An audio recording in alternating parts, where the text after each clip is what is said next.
सक्षम police times, news 112, सक्षम जनतेचा आवाज.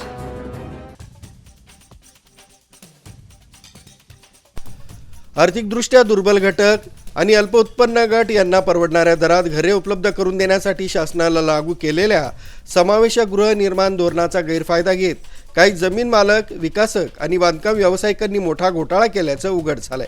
बनावट कागदपत्रे तयार करून म्हाडा, महसूल विभाग आणि भूमी अभिलेख विभागाची फसवणूक केल्याप्रकरणी सरकारवाडा पोलीस ठाण्यात गुन्हा दाखल करण्यात आला असून या प्रकरणी एका विकासकाला अटक करण्यात आली आहे. सरकारवाडा पोलीस ठाण्यात गुन्हा क्रमांक 64/2026 अंतर्गत भारतीय न्याय संहिता कलम 335, 336(2), 336(3), 337, 338, 318(4), 35 अन्वये गुन्हा दाखल करण्यात आला आहे. या प्रकरणातील फिर्यादी बिपिन चंद्रकांत काजडे, वय 55, राहणार काळेनगर, आनंदवली, नाशिक हे आहेत. या प्रकरणी पोलिसांनी दिनेश कन्हैयालाल मनवानी, वय 52, राहणार होलाराम कॉलनी, शरणपूर रोड, नाशिक याला 16 मार्च 2026 रोजी पहाटे 2:52 अटक केली. पोलिसांनी आरोपीला न्यायालयात हजर करून पुढील तपासासाठी 4 दिवसांची पोलीस कोठडी मागितली आहे. महाराष्ट्र शासनाच्या 8 नोव्हेंबर 2013 आणि 9 जानेवारी 2017च्या अधिसूचनेनुसार शहरातील 4000 चौरस मीटरपेक्षा मोठ्या जमिनीवर प्रकल्प विकसित करताना 20% क्षेत्र आर्थिकदृष्ट्या दुर्बल घटकांसाठी राखून ठेवणं बंधनकारक आहे. या क्षेत्रावर म्हाडामार्फत परवडणाऱ्या घरांची उभारणी करणं अपेक्षित असतं. मात्र नाशिकमधील काही जमीन मालक व विकासकांनी संगनमत करून 4000 चौरस मीटरपेक्षा जास्त क्षेत्र असलेल्या जमिनींचे बनावट कागदपत्रांच्या आधारे छोटे तुकडे दाखवले. यामुळे समावेशक गृहनिर्माण योजनेअंतर्गत राखून ठेवायची 20% क्षेत्र टाळण्यात आले आणि शासनाची फसवणूक झाली. या तपासात असं आढळून आलंय की भूमी अभिलेख कार्यालयाचा बनावट सही व शिक्क्यांचा वापर करून मोजणी नकाशे तयार करण्यात आले. फॉर्म क्रमांक 12 आकारफोड पत्रक बनावट पद्धतीनं तयार करून ते खरं असल्याचा भास निर्माण करण्यात आला.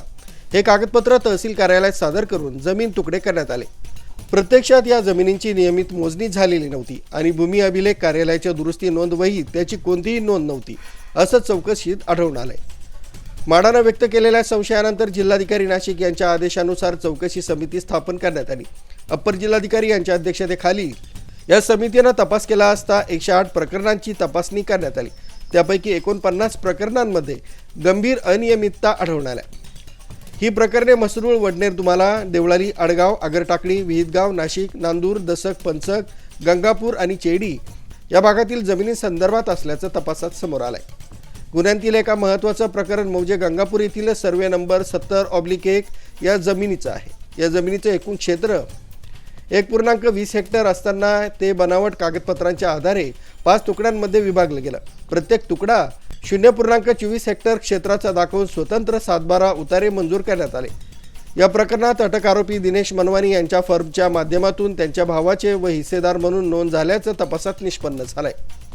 पोलिसांच्या प्राथमिक तपासात असं समोर आलंय की आरोपीनं स्वतःही कागदपत्र तहसील कार्यालयात सादर केली. या कागदपत्रांचा पाठपुरावा देखील आरोपीनंच केला. सादर केलेल्या मोजणी नकाशाची मूळ नोंद भूमी अभिलेख कार्यालयात आढळलेली नाही.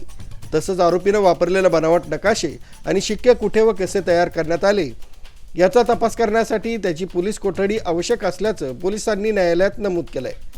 या प्रकरणाची व्याप्ती मोठी असून जमीन मालक, विकासक, बांधकाम व्यावसायिक तसंच काही शासकीय अधिकारी व कर्मचारी यांचा सहभाग असण्याची शक्यता पोलिसांनी व्यक्त केली आहे. या प्रकरणात 100पेक्षा जास्त संशयित व्यक्तींची नावं समोर आली आहेत. पोलिसांचा संशय आहे की आरोपींनी त्याच्या फर्मच्या माध्यमातून यापूर्वी अशाच प्रकारे इतर ठिकाणी गुन्हे केले असण्याची शक्यता आहे. या संपूर्ण प्रकरणाचा सखोल तपास करण्यासाठी आणि बनावट कागदपत्रांचे मूळ शोधण्यासाठी आरोपी दिनेश मनवानी याला 4 दिवसांची पोलीस कोठडी देण्याची मागणी सरकारवाडा पोलिसांनी न्यायालयाकडे केली आहे. दरम्यान या प्रकरणातील इतर आरोपींचा शोध घेण्याचं काम सुरू असून तपासादरम्यान आणखी मोठा घोटाळा उघडकीस येण्याची शक्यता पोलिसांनी व्यक्त केली आहे. न्यूज ब्युरो, सक्षम पोलीस टाइम्स, न्यूज 112, नाशिक.